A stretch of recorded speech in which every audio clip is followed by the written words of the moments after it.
Hey everybody, welcome to this week's episode of the WrestleWatch podcast. This is Ryan here, and I have Dr. Doug on the other side. Hello, I am here. How are you doing today, Doug? I'm doing okay. Getting ready for Easter tomorrow, Oh but yeah. uh, but we got some WrestleWatch to talk about.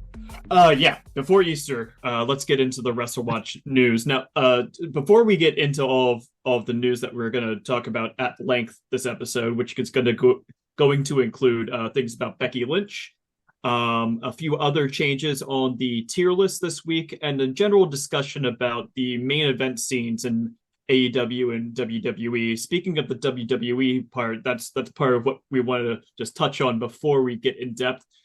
We did see a little bit of news come across the wire just before we started recording about Cody Rhodes.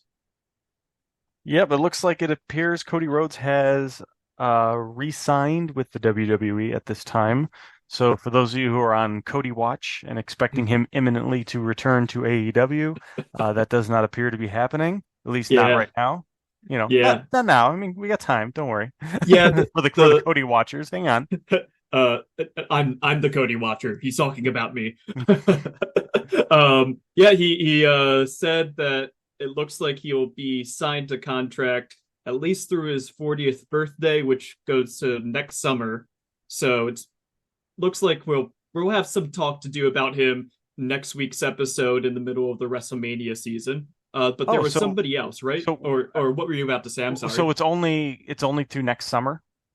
So the phrasing that he said was he was asked about you had talked about retiring when you were going to turn 40, and Cody's response was, "Well, my contract, not to break news or anything, but I re-signed a contract and it goes through my 40th birthday. His 40th birthday is next summer, so at the very least, he is signed through summer Summer of 2025. 2025. Yeah, Okay. That's really not that much of an extension, but and that's smart though. And I think and I've been saying that for a while. Like there's no reason in this environment, and that's why we started the show, because it's a hmm wild environment, but there's really no reason in this environment to sign really, really long deals. They should just be doing the quick ones because talent has all the leverage right now, especially with someone like yes. Cody, who you could make an argument that nobody in the entire industry has more leverage than him. But I I but totally agree, and especially like when you look at how over the talent from AEW were at Arena Mexico this past weekend or last night actually. It really shows that there is a lot of sway that Cody could have internationally that he might not even been tapped into yet. Absolutely. And we'll talk more about that next week with Cody. Yes, yeah. Because I'm gonna go on a limb and assume that he's gonna be nominated for the tier list to potentially get moved around a little bit.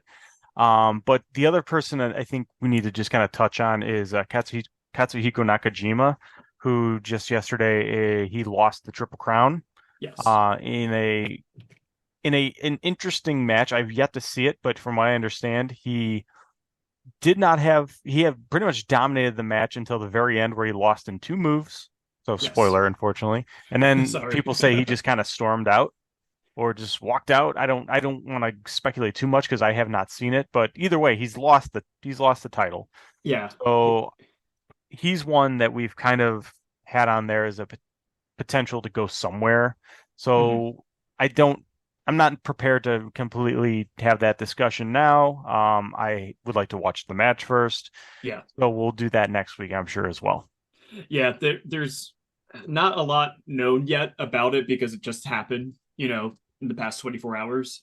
So it would be like, if and when next weekend Seth Rollins loses and we're just about to record an episode. I think we want a little bit more time to think about what's actually happening behind the scenes. Yeah, so I think we'll leave that one for next week. Absolutely. And there are some that we have spent some time talking about. Mhm. And the one person that I think we're going to spend a little time right off the bat on is Becky Lynch, Yes, yeah. because she has made headlines today, or not today, this week with an interview she had with Ariel Helwani, Yes. where she revealed a number of things, including the fact that her contract is up in 2 months.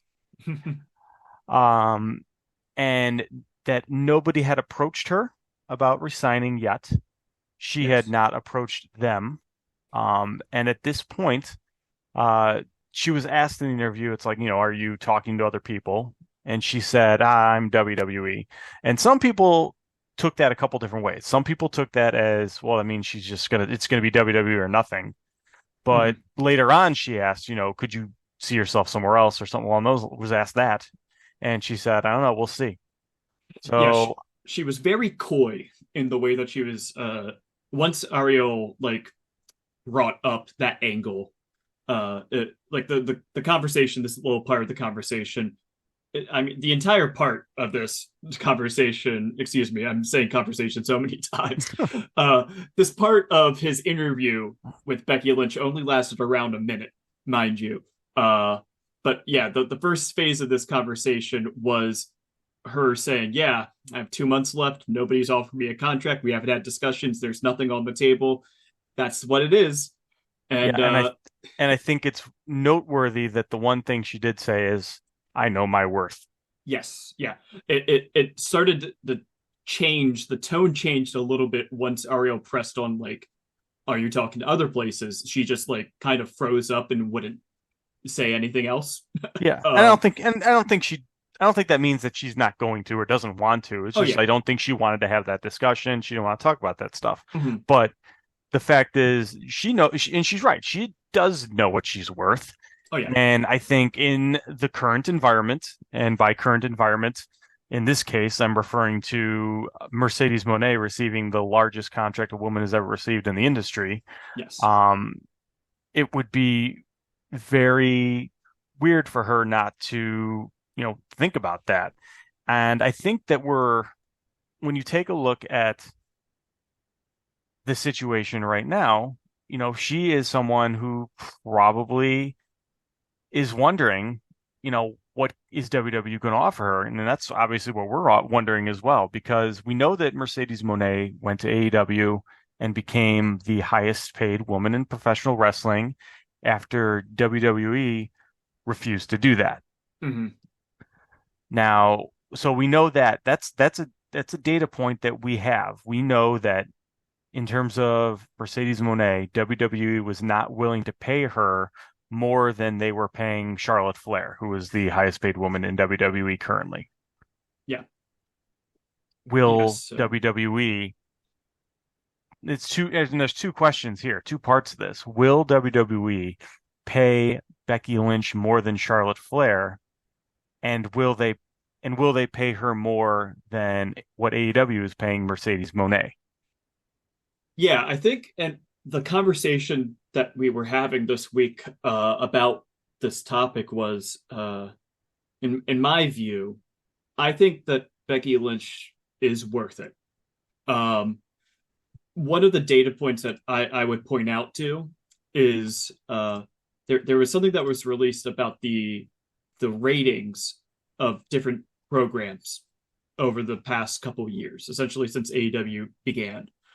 Uh, and NXT for a while was pretty good again, but then it went against AEW. It floundered a little bit. Then it suddenly picked back up, not after it went stopped being head to head with AEW, but it was when Becky Lynch went to NXT. She brought that brand back up. She brought the eyes to the brand. She was the draw.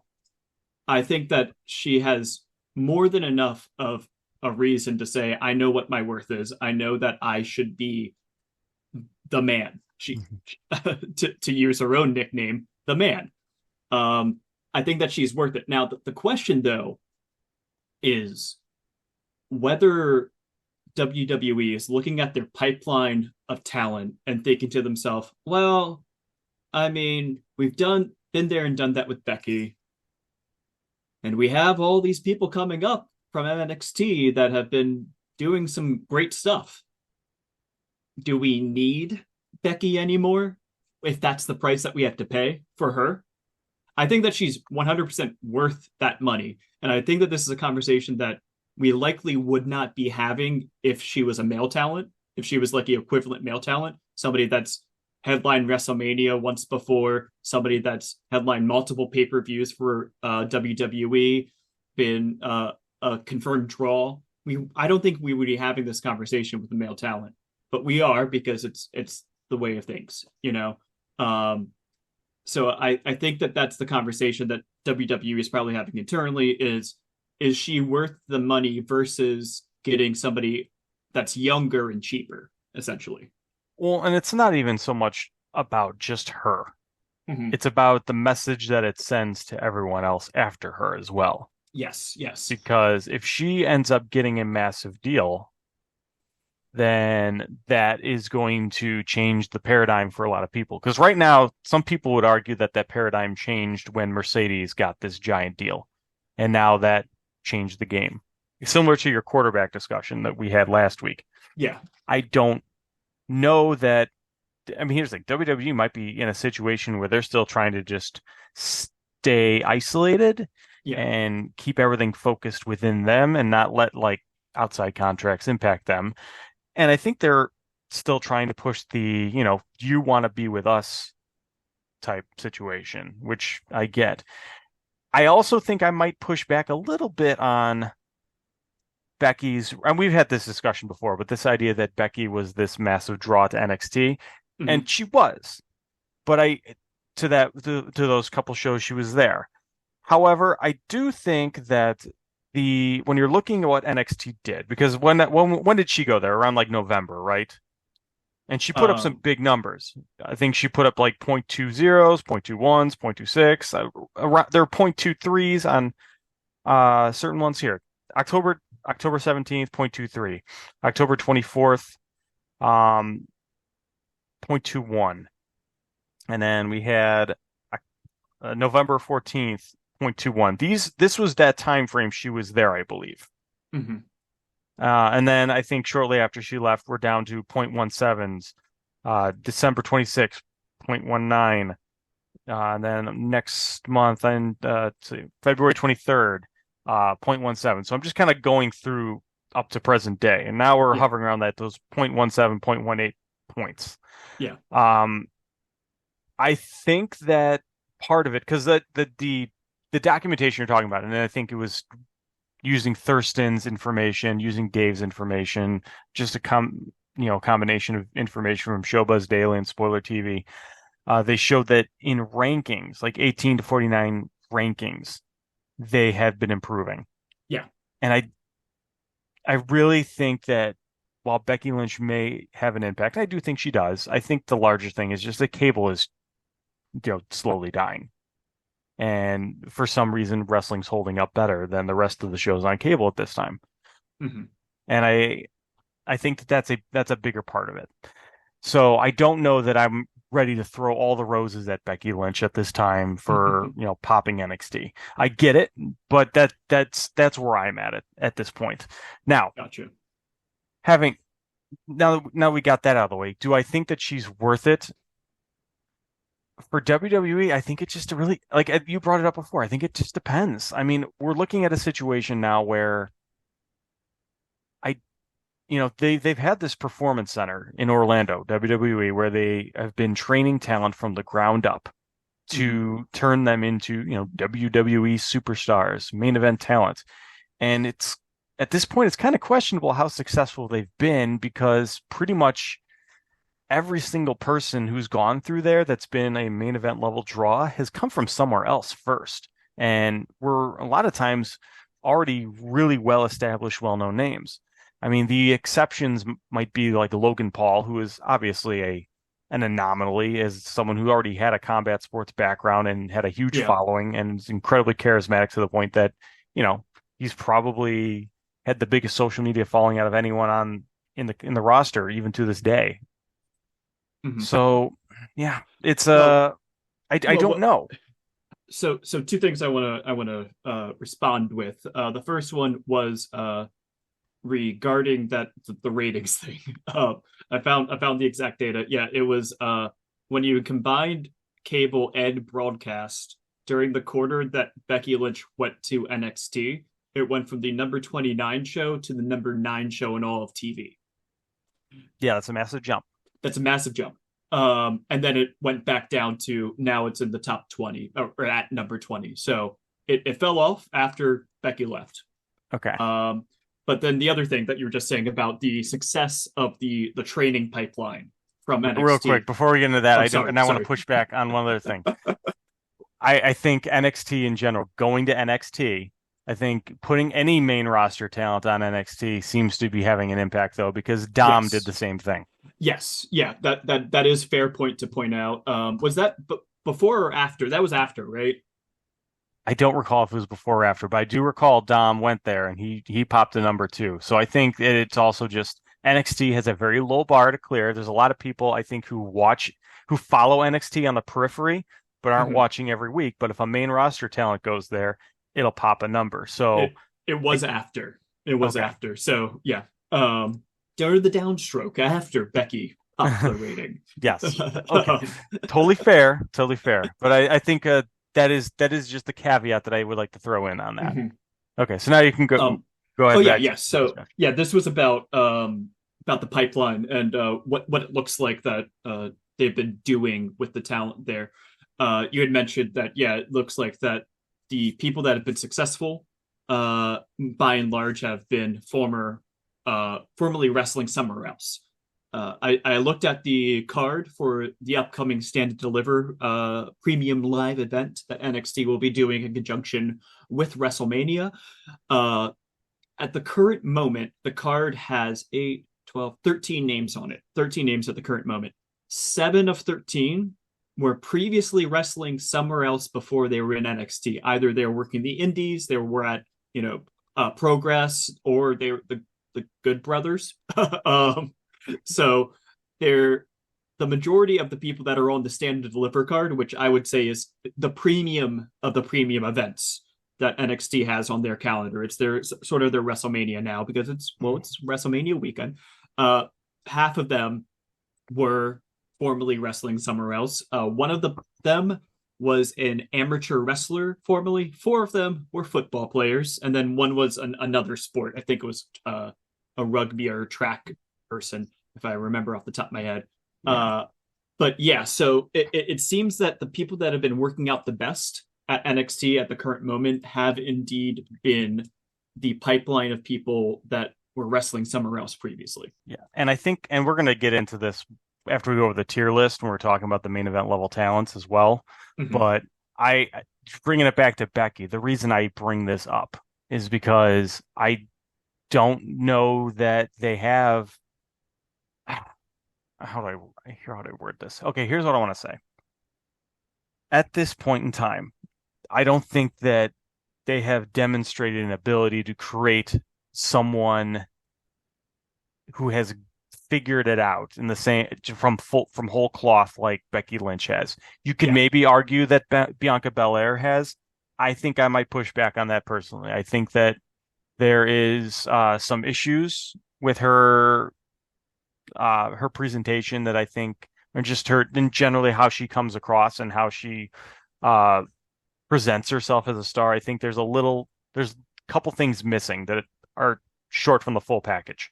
Gotcha. That, someone like Becky or someone like Mercedes or even Bayley that have figured out. Mm-hmm. And I don't want to say she's one dimensional, but that's the kind of the term that comes to mind in my head. So I think she's still got a ways to go. Gotcha. And I think that part of that is just maybe being in that one system, not as opposed to being out and trying different things in different places. You just become more well-rounded. Yeah. Having said that, does it matter? And that's where I want to kind of go with this, is that yes, they do not have another Becky Lynch on the bench to come in. So a lot of people would argue that Becky Lynch is worth it. But if Becky Lynch left, Mm-hmm. are they really going to be in a bad situation like I mean, WWE financially? I mean, are they going to see a decrease in money? No, probably not, Probably because not. No. they have this Netflix deal that's locked in for potentially 20 years. And that's going to be a huge chunk. The Saudi Yeah. Arabia money is going to keep flowing regardless. They still have the NBCU money coming from SmackDown on that new They're deal. I would also point out they're on a streak of, well, I think it might have ended now, but it was like a month of solidly sold out shows also. Absolutely. Yep. So, And if Becky Lynch disappeared, is there any sign that that's going to stop? And I would argue probably not. And no. if you're, and I know a lot of people try to think about this like, well, Triple H, think like as if they're Triple H, because Triple H, loves these people, wants to keep these people. They say, oh, she's Hunter's girl or he's Hunter's guy. You hear a lot of that, but here's the bottom Yeah, line. she's Hunter's girl. Yeah. Yeah. And that's the thing. It's like I don't know that matters necessarily as much uh as what Nick Khan wants. And I Yeah. think right now, if you're Nick Khan and someone goes to you and says, "Hey Nick, we're gonna have this giant influx in money from NXT, from Netflix, and from NBCU, and from these new contracts. Do you think you can keep everything going and not change the labor budget at all?" He would see Yeah. that as a challenge, I would imagine. And I think that he's a guy who wants to try to like prove that he could do that and prove that everyone is expendable. Yeah. And I also think that if they're looking at trying to kind of replicate where the women's roster was a few years ago, being at the point where women were main eventing pay-per-views and it wasn't a random occurrence as much. Mm-hmm. Before the Elimination Chamber pay-per-view that just happened with Rhea Ripley headlining against Nia Jax, the last time that a woman had headlined a WWE pay-per-view was night one of WrestleMania 2022, which of course was technically women headlined it, but then Stone Cold and Kevin Owens happened also. But we won't count that. So we won't count that, no. But it's intriguing to look at it through that prism because there's been this kind of gap of the women being main eventers, and it's overlapped a little bit with the Roman Reigns bloodline arc. They're seeing what's getting the big box office draw. They're going for that. I get that, but if they're looking at their current lineup and their current division, and they're saying who is somebody that could fill the gap and do something that Becky Lynch did when she was the man of WWE, there's one or two names that could possibly do that right now, like give it to the end of the year and get up to that point, like a Rhea Ripley, Bianca Belair. Your pushback on Bianca, I know, but I think if push came to shove, by the end of the year, they could get one of them possibly up to that point. And then they're going to look at, okay, so if we got one of them up to that point, can we fill the gap of where those two were before we had to push them up even higher? And I think the answer is maybe. And it comes up to those NXT talents if they think that they can push those people up. Yeah. But and ultimately, I don't know that it matters if they can or can't, because I think that's where we're at right now. Is just it doesn't. Okay, if they did, like, because here's the honest question at this point. Even if they did, I don't know how much it matters, because once again, if you're looking at Becky Lynch and you look at her comments that she made in that interview, the way and maybe you heard it differently from me, the way I understood it, the way that I read to me, is that she sounds like someone that does not want to leave WWE. I took it as she would love to know how much money she could get paid, but she doesn't want to have to leave to get that money necessarily. Absolutely. I think that she's someone who's going to use the leverage to try to get the best deal she can, but it doesn't sound like she wants to leave. It sounds like it's almost like she's saying, please don't make me leave. Yeah, I also think that there was a little bit in there. Possibly this is reading too much between the lines. That's what we do here. On 2 points. 2 points of one, it might not just be about her contract. It might also be about her husband's contract and trying to finagle something that works for both of them wherever they're going to go next. Mm-hmm. But the other thing is that whole feeling of, well, it feels like maybe I'm done with this territory, kind of a feeling of like, what else do I have to do here, kind of a feeling. There was that kind of current that was going on underneath to me. But I think that the one for WWE to just give me the contract, just give me the contract. I don't want to have to worry about this. I think that that is definitely something that's there. Yeah, I think we're going to see a lot more of that going forward, where we have these talents who just have done everything. And there's nothing left for them to do. And Mercedes talked about that last Mm-hmm. week as well, where she said it felt like if I went back to WWE, that's just me going backwards Yeah, and going yeah, back to and somewhere I've already been. And I think that when you've already done everything you can do there, that is what it feels like. And they're real, and as you said, there's nothing left for Becky to do. So she might stay just because she really wants to stay and likes the mhm. company. And I'll be on, and we'll go over the tier list now too as well, because she was D tier and she's now moved to C tier, which means that Yeah, the WrestleWatch committee now sees her as a 50-50 effectively, that she can go either way. She could either jump or she could stay. yeah. I personally think that's a little high still. I would I think she's still more likely to stay.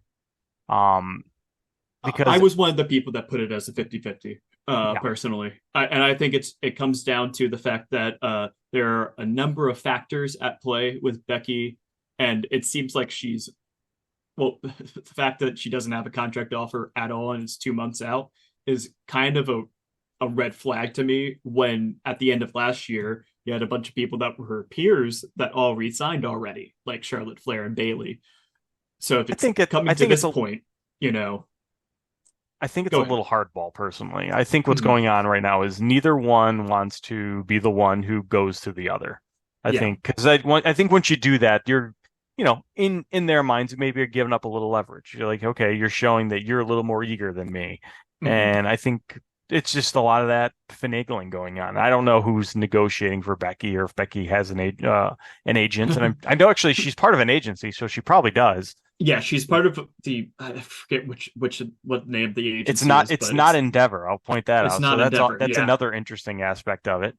So it'll be fun to watch going forward for sure. But she is so now she's at C tier. And I'm fine. Yes. I think that's fair Yeah. to have her at C tier. The reason I would say she's at D tier for me is because I do think, and you touched on it earlier, if there is anyone in the women's division that WWE might really fight for in a way that they Mhm. didn't fight for Mercedes, it's going to be her, I would Yeah. think. I would think too. And if there's anybody that they could, I mean, like again, we're talking this conversation about women's wrestling in the gaze of like, well, what else does she have to do? She's already main event of WrestleMania. She already was the man, all those kinds of things. And it's like, well, Roman Reigns has headlined WrestleMania 7 times. She's done it once. So it's like the scale of things of the conversation of been there, done that. It's so off kilter when talking about women's wrestling and talking about the worth of women's wrestlers, I think. Yeah. And Um, ultimately, I think it is going to come. I do believe personally that she is someone who, when you listen to her comments talking about her worth, yeah, and Ariel was asking about, do you feel disrespect and things like that? I do think if she is not offered at least what Mercedes is making, she might feel a little disrespected. or at least what Charlotte got, so that at least she's top tier in WWE ecosystem, because like that's one of the things that I think was talked about a little bit this week was WWE for so long was the only place they had a monopoly on the contracts. They could keep the labor budget down just because they could say, well, where else are you going to go? And now they have to consider, okay, are we going to try to keep the labor budget down because we can have that prestige factor over WWE and just ignore the competition, or are we going to actually actively compete with the competition's offers, which is the Mercedes half of that? Yeah. And I feel like she would want what Mercedes is getting. I think she would Yeah. take it as an insult if she's not at least offered what Mercedes Well, is offered. well, yeah, and even also like looking at the tea leaves of divining what's going to happen with Mercedes, it's beyond just the contract. It's, oh yeah, she's going to be having the freedom to go to Japan and to go to Mexico and have shows in Europe and everywhere that she wants to go. She'll have the freedom to do all these other projects, and also I think possibly by the end of the year, this is me being a little fan, but I think by the end of the year that Mercedes Moné will headline a pay-per-view in AEW. I could see that too. And so you have to look at comparatively to what's happening right now with the women's scene in WWE, where they had the pay per view in Australia headlined by Rhea Ripley, who's Australian and is the biggest women's act right now in WWE. But since then, it's been years since a woman's been able to headline a big pay per view, and I think it's possible that part of that leverage factor that Becky could have, and part of that I know my worth is, hey, why am I not getting that kind of push and that kind of deal, But yeah, I think that we've covered a lot of Becky in this episode. Yeah, I think we're just about done with Becky. But I am going to ask one final question related to Becky that I don't think I've brought up to you before. Oh, hot news! And I think that this would be another thing that would be part of it. Do you believe that Tony Khan would pay Becky Lynch more than he is currently paying Mercedes Moné? I don't think that he would. I don't think that he would pay her significantly less either. But I think he might pay the same amount. I don't think he would go over either. Or even if we just talked about, the ancillary parts of deals and stuff, if it rounds to be around the same thing, with sponsorships and all those kinds of things, like I could see them being in the same tier of contract. I think so, but I will, and maybe you'll disagree, but I honestly think that Mercedes Moné is probably more valuable to AEW than Becky. I don't think that I disagree. I think that Mercedes also has a zeitgeist factor right now. Mm-hmm. When we're looking at the general women's wrestling landscape around the world and what she is talking about wanting to be the vanguard for this new push, this new revolution, I think that it's a big deal. And I think that Mercedes fits it better in the sense of this idea of AEW being this international partner promotion to all these different places and wrestling all over the place.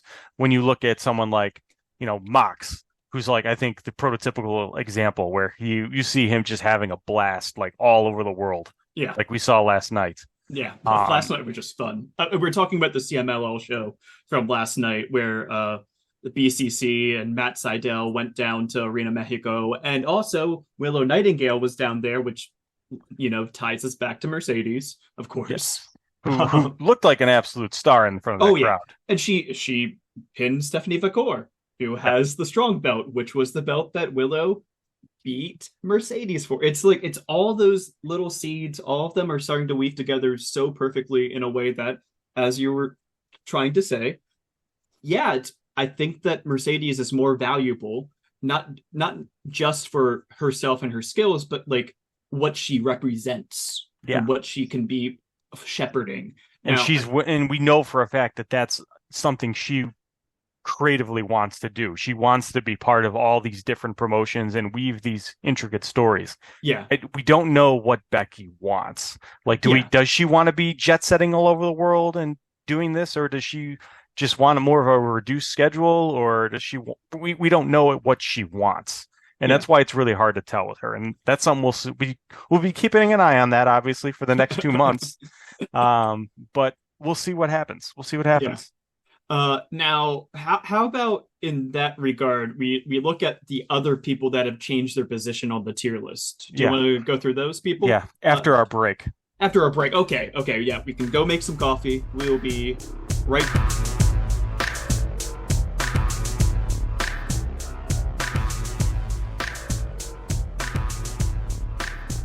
Okay, welcome back to the WrestleWatch podcast. I think we're ready to get into the other changes on the tier list. How do you feel about that, Doug?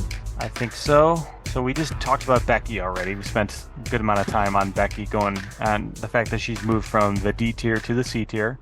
Yep. So we have a few more changes we need to go through. And I think the first thing we're going to do is talk about the deletes that we have. Yeah. And how about we do Max Caster first? Okay, so Max Caster was on F tier, and he's largely on there just because he was saying some pretty controversial things on social media that a lot of us thought maybe he was going to get in a lot of trouble. Some people even speculating that maybe he was just trying to get fired. Just I don't need to go into all the horrible things he was saying, but he was a lot of things that were alluding to uh, just a lot of misogynistic comments. And ultimately, we thought that we wanted to put him on the tier list. He put on the tier list because we thought maybe he would get fired. And at this point,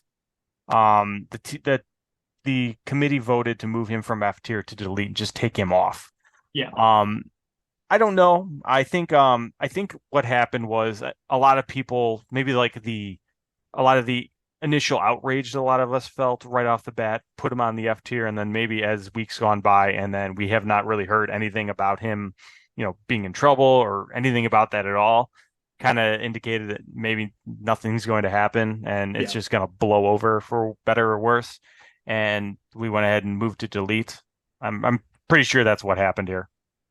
Yeah, that's essentially what happened, and it was pretty split amongst the committee on whether to keep him just an F tier, just to not have to talk about it much, because there's not a lot of new news concerning Max over the past few weeks. It's a lot. It's I mean the original reason is kind of tea leaf reading anyway. Yeah. It wasn't as much of like say when we added Matt Hardy to the tier list. It was like, well, we know there's a contract coming up, so Yeah. makes sense to put him on the tier list. His was a lot more tea leaf reading, so I'm not surprised by the committee wanting to take him off. The other name that's coming off this week is Wardlow, who has been riding in C tier, possibly without people noticing that he was there for a while. Um, the buzz around him was a lot more about just people feeling like he wasn't being used a lot in AEW. Uh, and I don't have much more to say about the reasons why he was on the tier list. Do you have any I, other I thoughts? do. I think initially a lot of people felt because when we started this was shortly after his run with just his run in the company where he seems to just bounce from one group to the other, one faction to the other. And I think there's a sizable group of people that really think that Wardlow has a very high ceiling and Mm-hmm. think that he could be an absolute star. Um, and because of that, I think people said, well, when his contract's up, he's going to go explore his options elsewhere, which I understand. But I do think a lot of people are maybe just overestimating how much interest he would get from other options. I don't know that WWE would necessarily throw a whole lot behind him. Yeah. They might try to get him, but I don't know that he's necessarily going to get pushed any better than he is right now. Mm-hmm. And I'd say the same with, like New Japan, and maybe TNA would push him a little bit more if he would want to go there, but I don't think they're going to offer him the money. And the bottom line is whether or not we think that he is being pushed as well as he can, he's getting pushed and he's getting used pretty consistently. He's pretty Yeah. much always in some faction or some group or some storyline. And right now he's obviously tied into the Undisputed Kingdom. Yeah. So he's around. And on top of that, I don't get the impression that he is disliked by anyone backstage. I think he's well liked. And I think that unless he has higher aspirations and feels that he can more likely get those aspirations by leaving. I don't see that happening. So I think like I said, he's someone who we just had on C tier for a while because of those, and then over the past coming weeks, like we just kind of ignored it and just let him sit there. And then Yeah. I think someone finally said, "This is ridiculous. Why is he on there?" So we uh, did the nomination, and then everyone voted, and most people voted to delete him. So he's been removed, and I think that's perfectly fine. Yeah. And I think when we're talking about like the usage kind of stuff, I looked through the entire AEW roster because there was this odd comment that somebody had said, once AEW gets all this money from all these contracts for the broadcast rights and all those kinds of things, maybe they'll start to uh, shore up the labor budget a little bit to try to maximize profits. And I just I look through the roster, and well, I don't think Wardlow is the kind of guy that's not being used enough that they'll just not re-sign him. Even that's just not in AEW's character, and they're not the type of company like WWE to release somebody. Like I could see if we were in the scenario if he was in WWE and looking at the kinds of people that get released from contracts from WWE, I can understand why somebody would look at Wardlow and be like, oh, well, he's not being used to the highest potential. So, yeah, I could see him leaving.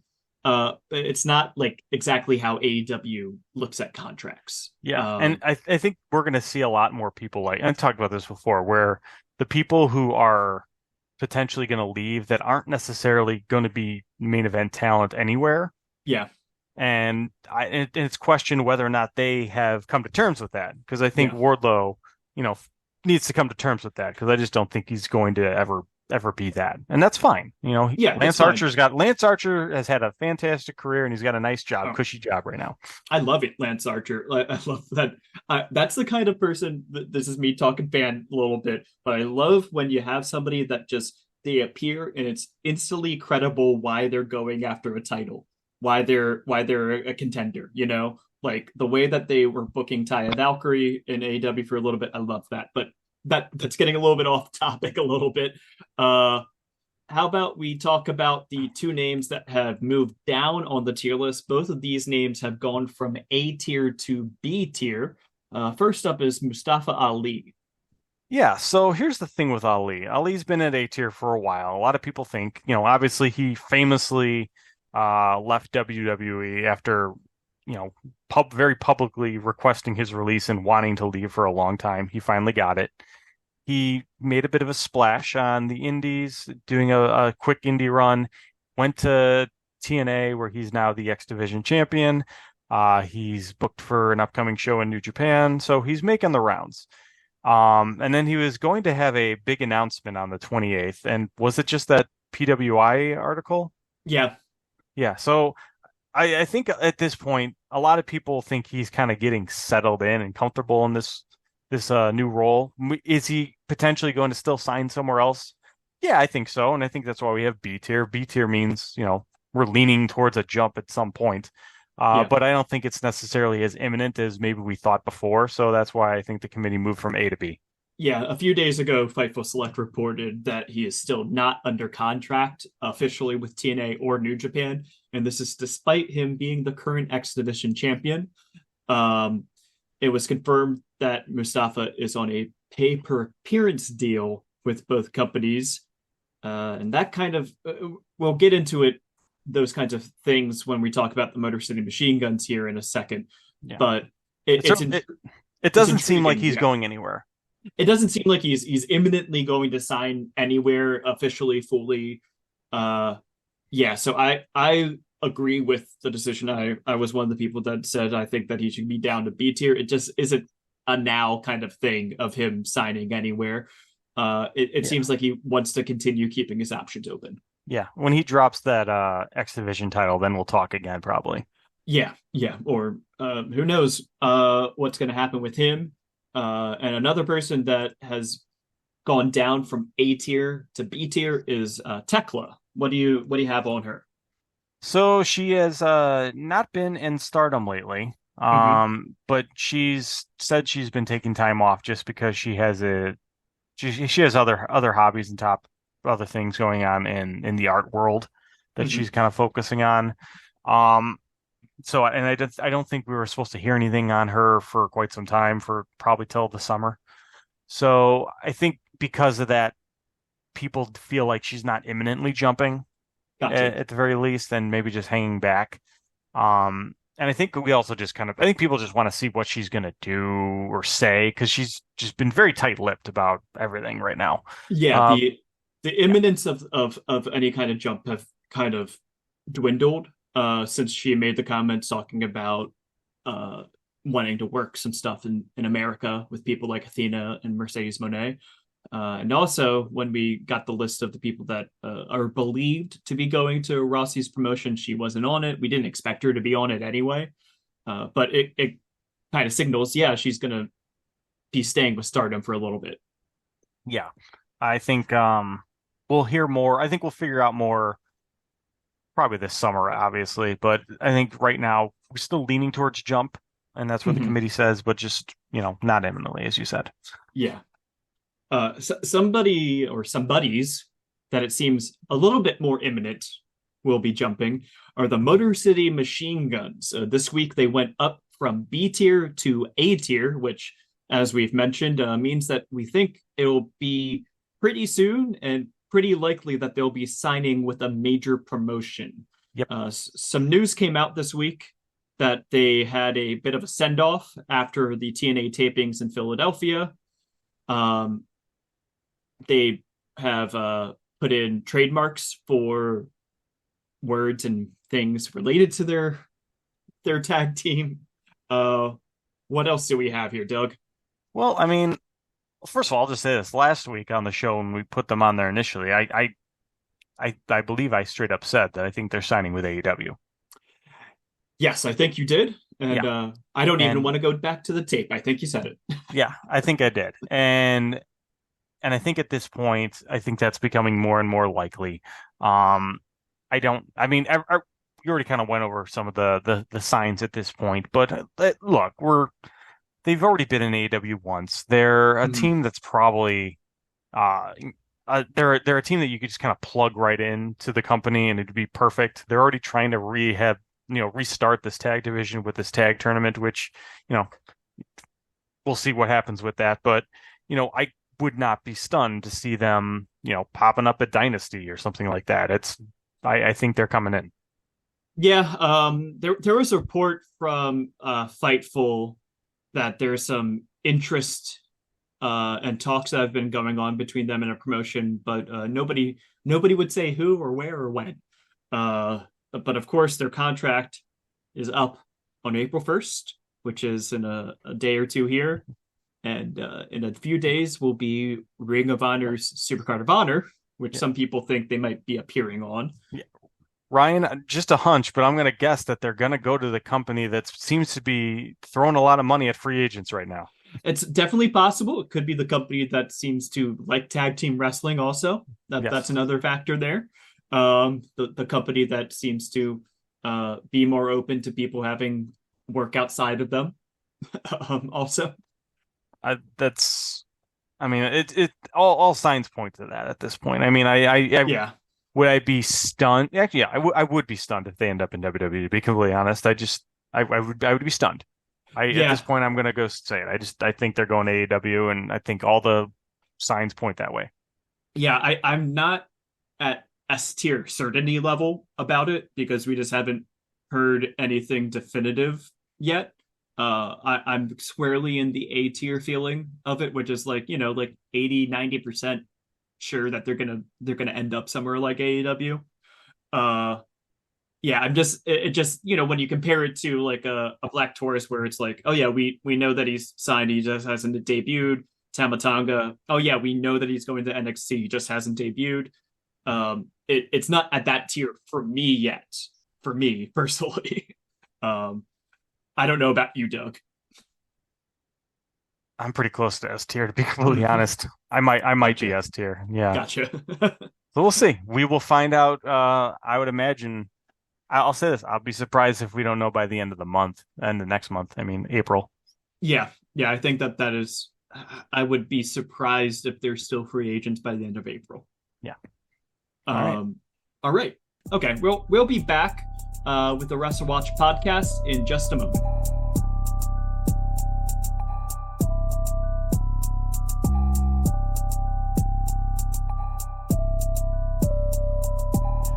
Okay, welcome back to the WrestleWatch podcast. This is Ryan here, and something that I wanted to talk about, Doug, is something that I was thinking about when we were talking about Becky Lynch, and it's kind of related to this coming weekend as WrestleMania.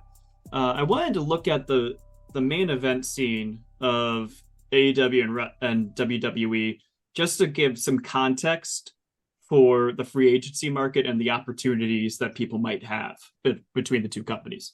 Okay. So I did an analysis of the median age of the main event spots for WWE and AEW ever since the first AEW event, Double or Nothing 2019. For AEW, I looked at every single pay-per-view because at this point, up until this point, it's generally been every pay-per-view has been a major pay-per-view until recently with things like Wrestle Dream and Dynasty and things like that. For WWE, it was just the big four pay-per-views because that's the same tier of pay-per-view of main event time slots, those kinds of things as AEW is looking at. It comes out to 27 shows of AEW's, 25 shows of WWE's. And I looked at then who was getting the main event slots for each one of those shows, looked at the age of them to try to get a gauge for what are the kinds of people that are getting those main event moments and opportunities. Okay. So the findings were that the WWE main event scene has trended older ever since AEW has started, and AEW's has trended younger. So over time, AEW's main event roster has gotten younger over the years by a little bit of a margin, whereas WWE's has increased a little bit there. I think, and that would make sense in the sense that we look at, well, first, obviously, we just recently had MJF as the champ, and he's going to skew. Yes. Yeah. Because he's very young. Yeah. So when I was looking at the data and looking at the trends of things, AEW's main event scene actually did trend older for a moment there, essentially lining up with the CM Punk era, as I'll put it, of AEW. So that era from when Punk debuted, Danielson debuted. Interestingly enough, Danielson never main evented any AEW shows until this past year, in 2023. But yeah, so that's the general trend of things.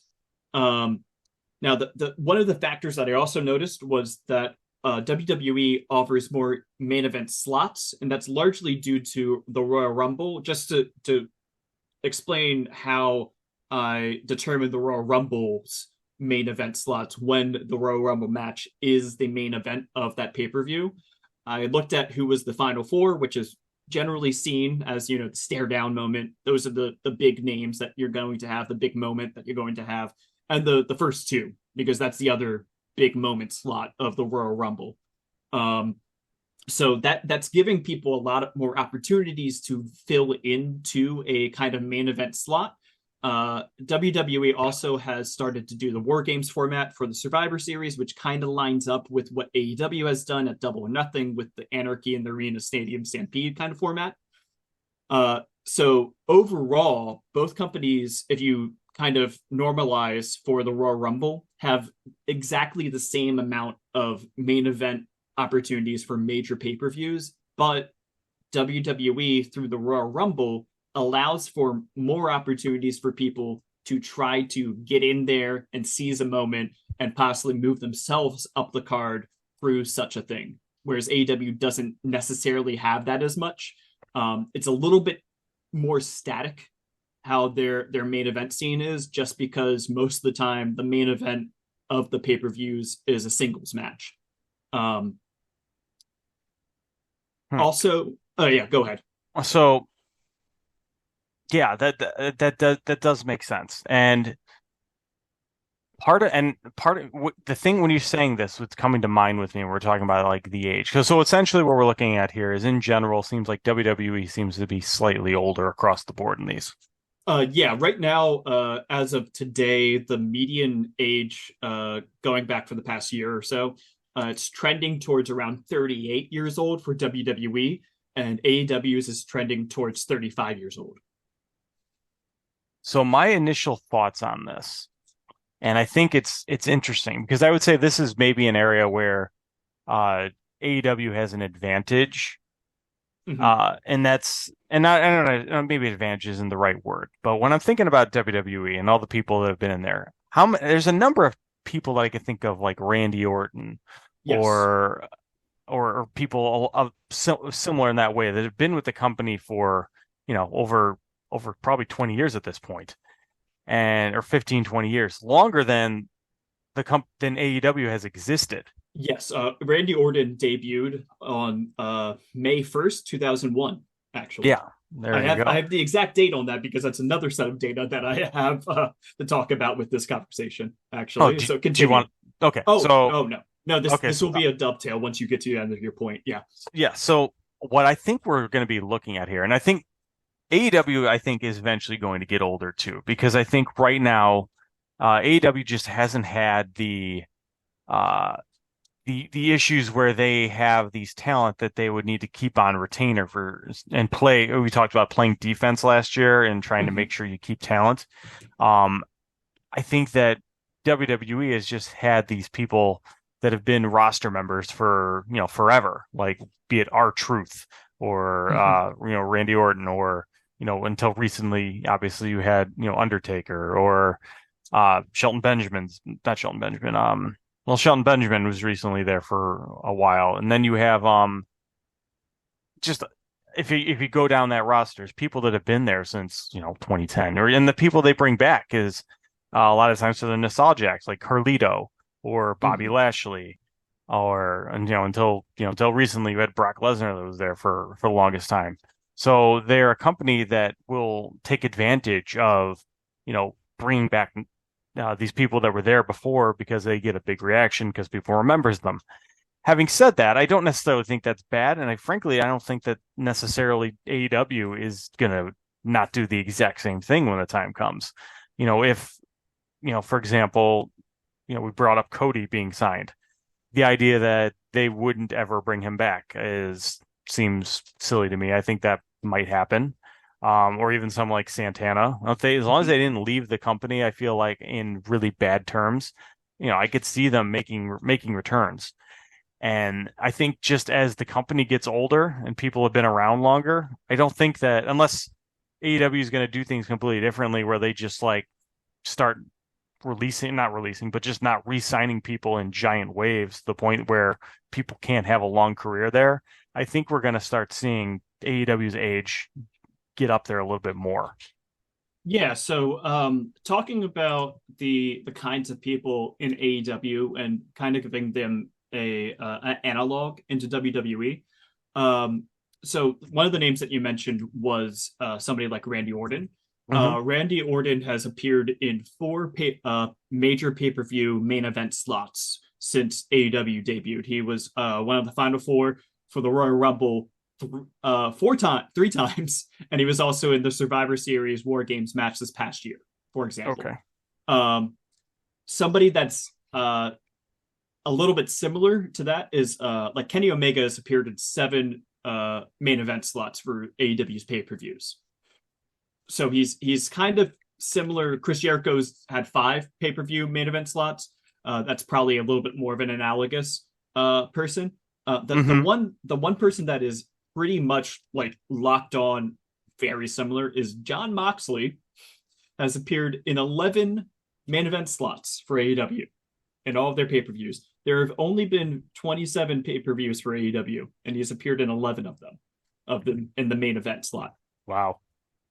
Roman Reigns has appeared in 14 main events in 25 pay-per-views over that same time span. So the ace of both companies, the big draw, is Roman and Mox. Um, Same kind of age, around about the same age. Um, Both of them have been relied upon in very similar ways, and it's kind of funny that, of course, yeah, they were both in the Shield together. They both came up together in WWE. Um, some of the names that have hopped back and forth are Cody Rhodes has hopped back and forth and appeared in these major pay-per-view main events for both companies. Adam Copeland he didn't appear in a match, but he was in the big reveal at the end of Wrestle Dream. Christian Cage actually, he was in the final four of a Royal Rumble during this time. So there are some talent. Oh, and CM Punk, of course, that guy. He's appeared in both companies in their main event slots. So there is a lot of overlap and ability for people from one company to jump to the other company and get slotted into the main event scene very quickly. So I think that when we're looking at things like the Magnificent Seven that you've constructed, a lot of those names do appear on the WWE main event scene at this tier. So I think that if they were to go over to AEW, I wouldn't be surprised if they were to get major pushes in a similar tier that they're in currently. Um, One of the things that I would want to point out with this analysis is something that is glaring for AEW is that they've never once had a woman main event a pay-per-view. Hmm. WWE has had 7 women main event pay-per-views in the time that AEW has been in existence. 3 of the 25 pay-per-views that I'm looking at of these big 4 pay-per-views have been main evented by a woman. So if we're looking at the opportunities that might present themselves between the two companies for a free agent, and we're kind of talking about that earlier with Becky Lynch, some people might look at WWE as having more of an opportunity if you're a woman to get up to that tier. Of course, as we talked about during that conversation, it's been a couple of years since that has been a thing, but it has not been a thing yet at all in AEW. Yep, absolutely. And also, and then if you're someone like Becky Lynch, and I think that maybe even Mercedes Moné kind of saw this, Mm-hmm. you know, sometimes they may even see it as a challenge to try to change the climate in a company. Mm-hmm. And, whether I want to get into, into AEW's issues with, their use of women, whether it exists or not. And I think for the record, I do think that there are some issues with it, but I don't think it's necessarily any different from any other company, Mm-hmm. at least any other American company. I think there's been breakdowns of the minutes that the women get, which aren't really that different between AEW and WWE, at least lately. And Um, I do think that there's a situation where, they might jump for that opportunity to kind of change that. But then once again, as you said, there may be a situation where they just see as well, historically, WWE has just had done a better job than AEW has in that regard. yeah, so I've also actually already done analysis on the women's match time minutes in Perfect. pay-per-views over the Oh, past perfect. year. I'm sure this will be telling, I imagine. So this is an analysis since July 21st, 2023, which is Death Before Dishonor ROH's pay-per-view. It is an analysis of all the North American major promotions. So this is ROH, AEW, TNA, WWE, NXT. Looking at the total match time of the pay-per-view, just the match time, not the overall time of the pay-per-view. And looking at how many minutes women were performing in the ring during that time. As we were discussing just before, on television, AEW has been trending upward in their numbers of women being featured, and especially ROH has a lot more women's minutes going to it than has been previously. And this is why I was looking at this time frame, was because this was in the run up to All In. This was the time frame since AEW has kind of switched to the monthly pay-per-view model. So that's why I was looking at this time frame in particular. So first, just to set the scene, on average, AEW and ROH pay-per-views have 152 minutes of match time. Okay. WWE's average 106 minutes of match time overall. So that is nearly an hour more of time of actual wrestling happened in an AEW pay-per-view versus a WWE pay-per-view.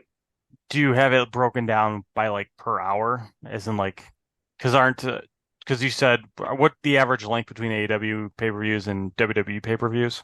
Yeah. So that's the average length of a AEW pay-per-view. AEW ROH pay-per-view is 152 minutes of match time.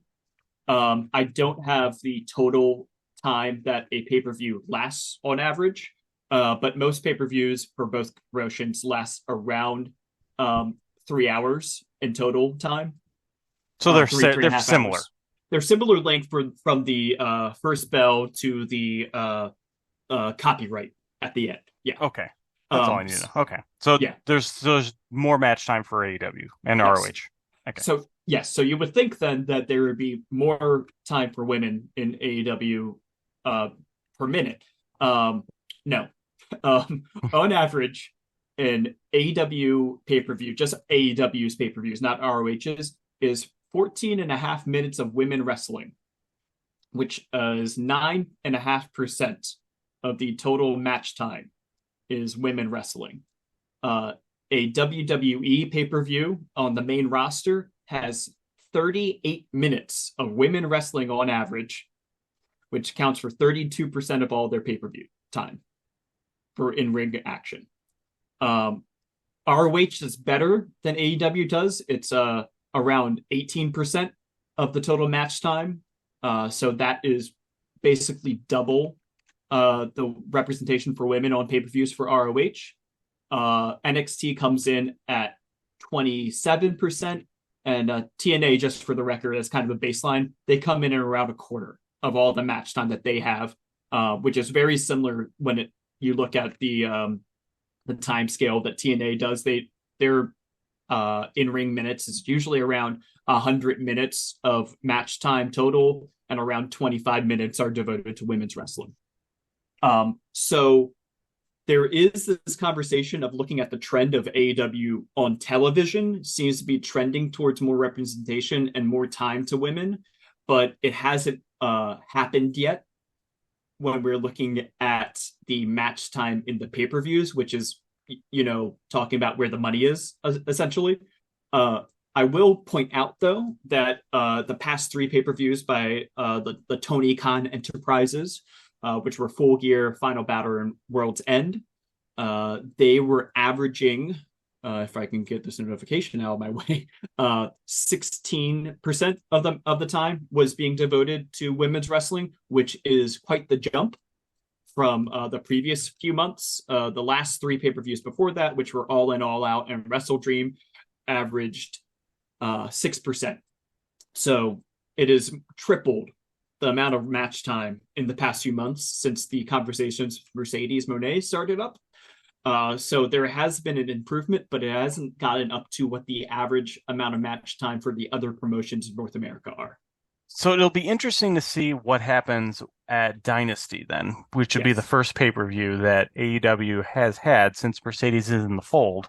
Yes. And if she's even going to be wrestling on the show, because right now she's obviously not really feuding with Willow, but definitely seems to be trending that way.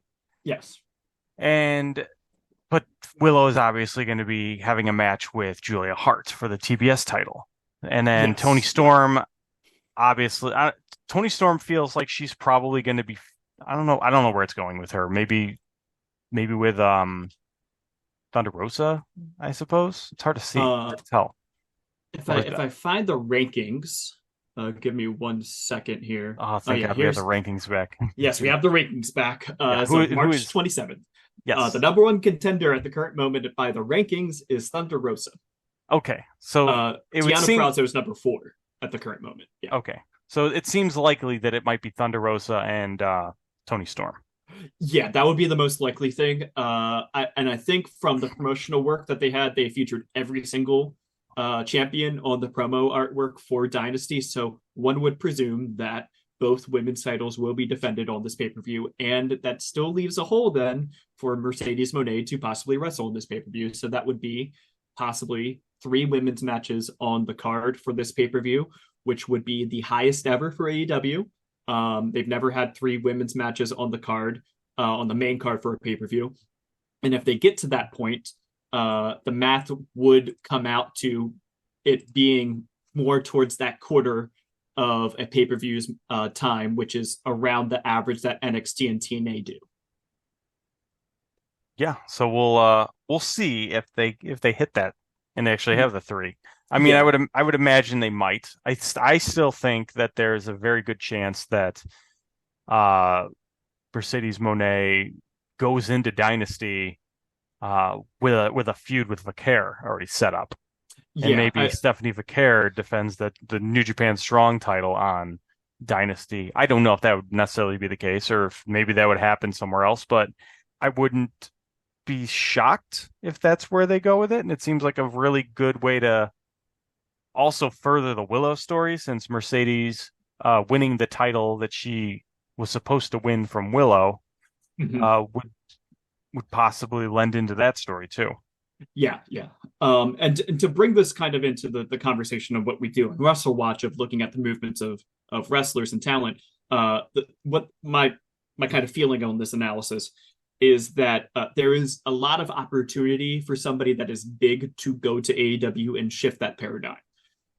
So when we've been talking about with Mercedes Moné, is Mhm. that it does seem like it's been trending towards this direction ever since the talks began with Mercedes. Um, so I think that there's an opportunity for big name women's wrestlers to go to AEW and have that big opportunity. The only issue though is that so far it hasn't happened before. There's never been a woman that's main evented a pay-per-view in AEW, whereas that's happened multiple times in WWE. So somebody might look at WWE and say, well, I can do it because it has happened. Whereas somebody could look at AEW as, I could be that person. Yeah, and you know what? And the only opportunity where you can maybe look at someone trying to do that was maybe Soraya, and she just didn't quite have the biggest impact that I think a lot of people thought she potentially Yeah, could have had. yeah, and I think that was also a little bit of an issue of injuries that were adjacent to that storyline. Yeah. It seemed like they were leading in the direction of something like a blood and guts match with the women, or big blow off multi-person tag match kind of a feeling to it. And then everybody just started getting injured, so it was hard to actually pull that off. hmm And I think that when you look at and going the other way, I think that if you look at WWE, there maybe isn't necessarily like if you're someone from AEW and you want to Mhm. make a jump to WWE, I don't know that it's going to be that easy to break through as a woman with such a crowded roster that they have. Yeah, And not only that, they already have, we talk about the performance center not necessarily churning out a lot of talent. I think most people would say that Tiffany Stratton has been a pretty massive success. yeah, yeah. That's one of the names that has been put out there as a big success. Um, there I'm also very high on Roxanne Perez, Roxy. She was known back in her ROH days. But yeah, the thing is that when you look at the era of NXT, ever since they've transitioned from being Florida Championship Wrestling to being NXT, there've only been uh, seven people that have gone from going to NXT all the way up to being a WrestleMania main eventer. And it since 2015, so not even saying, in the era of NXT on USA, on cable, but going back even farther than that, there's only been one person that has gone from appearing on NXT and debuting in NXT to going up to the main roster and going and headlining WrestleMania, and that's Bianca Belair. That's it. That's the list. Um, so there's That there is a log jam in yes. WWE at the main event scene. That seems to be the case. And I think that's why it's questionable how long WWE is going to focus on just performance center talent. Yeah. Maybe they will suddenly start really pushing these people, or they're gonna just go back to their old faithful of hiring free agents like they were, for years up until, I don't know, when would you say they seem to have stopped? Well, Around it was freeze? essentially like when you look at the eras a little bit, I would say around 2016, it seemed like I mean, well, there was after that there was AJ Styles came in. What year was that? Like But 2016. Yeah, that was 2016. but I So mean even to like NXT. I mean, because obviously they were hiring a lot of people to NXT like all the way, yeah, up until recently. But it's like they had Dragon Lee, yeah. and then there felt like there was this hiring freeze where they were supposedly trying to get Jay White, and that didn't happen. Mhm. I don't know I mean, who are Well, the other people that were like big indie names that went to NXT like in the last like year and a half? a year and a half. I suppose the other names that we could talk about in that kind of context is like Ilya Dragunov came from doing Progress Wrestling to doing NXT UK to now being NXT proper. But even he was under, I think he signed to WWE in what, 2019? Somewhere around there, yeah. Yeah. And then you have like Io Shirai, where she came over from Japan around that era. Well, Um, once again, we're probably around 2019, 2018. yeah, so So, she debuted officially on the she was on the 2018 like Survivor Series lead up. She did a spot on the main roster, but then she didn't re-debut main roster until 2022. So there was a bit of a like a 4 year gap there where she was down in NXT. Uh, but yeah, yeah, post pandemic, there has not been as much of a looking at indie wrestlers, as yeah. it were, or wrestlers from other promotions. If we extend it to people like Io Shirai Stardom, if we extend it to the UK indie scene with people, or European indie scene in general, when we talk about people like Ilya Dragunov or Pete Dunne and people like that. Well, and that's why if you take a look at, when NXT 2.0 started, that's where Mm-hmm. we really started to see them kind of push back on this idea of just hiring the indie talent. Yeah, That yeah, really went on a pause. Didn't stop completely, but it paused. yeah, And it feels like even now that they're no longer in this 2.0 era, uh, they've never gone back to where it was in 2019, where they were just trying to sign every single person they possibly can under the sun. That seems to be completely gone. And we'll see if they jump back into free agency. That's in a big way because they've not been doing it lately, and part of me yeah, thinks that they're not going to, but yeah. we'll see. Yeah, I mean, like again, looking at the standard deliver card, um, about half of them are people that had worked indies or worked at a different promotion prior to doing NXT. I'm talking about people like Ilya Dragunov, somebody like that. Carmelo Hayes worked on the indies before he came to WWE. Um, but then there's other people like Trick Williams was a football guy, Yep. you know. Ron Breaker was a football guy. He played for my Baltimore Ravens. So, uh, but yeah, like like Lara Vaqueria and Roxanne Perez, they're women's people. A lot of the ones that are doing well are people that came from outside. Yeah. Like Blair Davenport's another one that I think has been a success. So I think Tiffany Stratton is probably. Let me just double check this before I say something confidently. She's the only one that I would say that really came from a different background rather than a wrestling background. She came from gymnastics background. That's really shown up and been a huge success of that NIL going after football players and gymnastics and all those kinds of things pipeline. Yeah. That's been a success for them. So I think that it would be intriguing to see if somebody from the AEW side of the tracks, or somebody from Stardom, perhaps like a Julia, if they look at trying to jump to WWE, because looking at it, it's like, yeah, so there is this gap of people that could go up to the main roster. Their main event scene is getting older, and at some point it's going to have to break. They can't keep on having the same people going into their 40s being the main eventers every single pay-per-view. There will be a point when they will go back to having women being in the main events, which they just did with Rhea Ripley and Nia Jax. Uh, so I think that that's the strong suit for WWE when they're looking at free agents, is saying, hey, we can be that place. There is an opportunity for you because we can't rely on these people forever. And I think that there's a class of people in AEW that I think going ahead we might be looking at as sort of a magnificent seven, so to speak, of the AEW crop. And it won't be the same kind of movement. Whereas the WWE crop are kind of people where we're looking at, oh yeah, they're in that main event scene and they'll move over to the main event scene. I think the AEW crop are going to be people that aren't in the main event scene yet in AEW, and they could move over to WWE and find that little gap in there and work their way up the card. Similar to what Santana just did, except he seems to be possibly going towards TNA. Yeah, that's the reports, is that Santana is likely going to be going to TNA.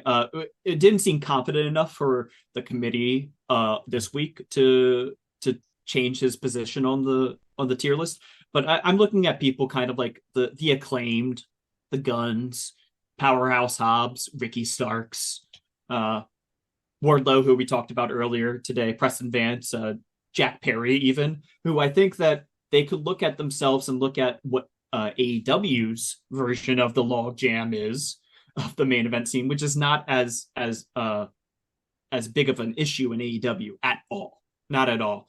At this point in the company's life cycle, there's plenty of opportunities for younger talent like Darby Allin, MJF, to break through through the main event scene. But they could be looking at it and saying, "Well, I haven't gotten there yet, but I think I'm worth it. I think I'm going to be worth it." And if I went over and people say, "Oh, well, let's go to NXT," but like the thing is, like they could definitely. I think all of those names that I just said could easily just go to NXT right now and be the main event slot for this WrestleMania tier event of Stand and Deliver. I think any one of them could do that. And that means that they could, in theory, then get that kind of, Royal Rumble moment that I was talking about before and get themselves catapulted towards the top of the WWE main event scene. Because I think that there's going to be a gap there once these people like Randy Orton, like Sheamus, kind of cycle through the main event scene. Or they suddenly start getting some of these people that were these performance center products and actually start getting them in that main event scene. Exactly. Yeah. So I think there's a big opportunity. Let me ask you a quick question then. Let me ask you a quick question. So since I think we're about to wrap up this part of the discussion, but before we do, I do want to ask you a question. We'll put you on the spot. Since it is WrestleMania week, we got WrestleMania coming up next weekend. I've heard of it. And in the main event, there is no talent that you would say is performance center talent. Straight up performance center talent in the main events. Well, Roman Reigns is the closest thing to that. He's FCW. To be fair, FCW. He predates the Performance Center. He predates the Performance Center. The Rock, if the Performance Center existed in the 90s, you would call him that. Yes. but as the Performance Center, which launched following FCW in 2012. Yes, exactly. Yes. So we've had, as you said, Bianca Belair is the only one that we've had so far. Correct. The only one that's main evented WrestleMania. Let me bring that up again. Since the Performance Center launch, since NXT's transition from to having the network style of it, So the names, I'll just list those names just so you have them on your noggin. It's Sami Zayn, Charlotte Flair, Ronda Rousey, Kevin Owens, Becky Lynch, Sasha Banks, Bianca Belair. Those are all the people that have debuted on the main roster since 2014 that have headlined WrestleMania. Okay, so let's go through those again. So Charlotte Flair, I think you could argue she's a performance center. No, she was FCW too. She was before. Yep, exactly. Okay, so I wouldn't count her. Sami Zayn does not count. Ronda Rousey doesn't count. Yeah. Ronda Rousey can count. I think Ronda Rousey you could count, but I think once again Ronda Rousey is such an anomaly. Yes. Kevin Owens does not count.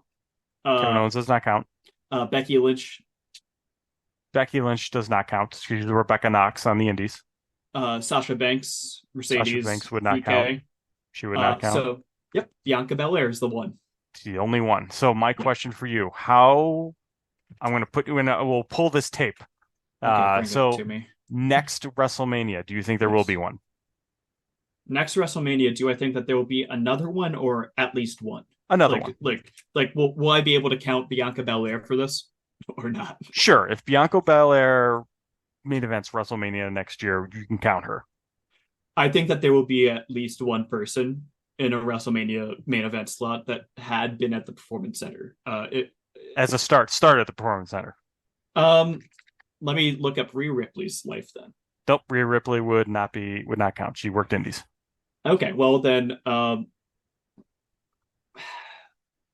think it's 50-50 on if Bianca Belair will get one of those slots. Because this year is such a weird year with the main event where both nights are the same people. What about a Braun Breaker, perhaps? I don't see that happening. No. Or perhaps a Trick Williams. They'll push him really hard. I think that he would get a feature spot, maybe one of those like the first match of the night kind of a feeling to it, which Becky Lynch says is the most important match. She would rather be in that slot than the second to last slot. I think next year is going to be somebody like it's going to be something like CM Punk versus Gunther in one of the main events. I think I agree. I don't think we're going to see it just yet either. And I think like Rhea Ripley versus Bianca Belair could happen next year, on the possibility, but I think Bianca is the one. That is the one shot for next year. Yeah. I think within the next 5 years, I could see could see Braun Baker. I could see Tiffany Stratton. I could, those kinds of people, Trick Williams. Yeah, I could see them. You know what? You know what's funny? The one person that I honestly could see main eventing over all of them, Jade Cargill. That is that's one of those options for Bianca Belair, though. Yeah, because that's the match that a lot of people would love to see. I could see them saving that and then doing that at WrestleMania in the main event. I would not be shocked. Yeah, I could see them tease it out like at SummerSlam or tease it at Survivor Series, but I think that's the kind of match that they would love to put in the big lights spotlight match. Yep. All right. So I think we hit on everything, right? Yeah. You have me on the record saying that Bianca Belair is the only person. So yeah, I think that we've had everything for this episode of the WrestleWatch podcast. It will be definitely interesting to look at this coming weekend with the WrestleMania, with the collective shows, ROH, Stardom, all in Philadelphia. I'll be going out to at least one of those shows, and I will be talking to you next weekend. I'll be watching on TV. Okay. I'll probably be watching on TV if I bring the TV with me to the arena. Always fun too. Always fun. So we'll be back next week. It sounds like we're going to be talking about Cody Rhodes a little bit next week and Nakajima. So stay tuned for those conversations. Be sure to follow us on all the social media platforms and to subscribe to the podcast on either your favorite podcast app, YouTube, wherever you want to go. All right. So with that, I am Doug. And I'm Ryan, and we will catch you next week.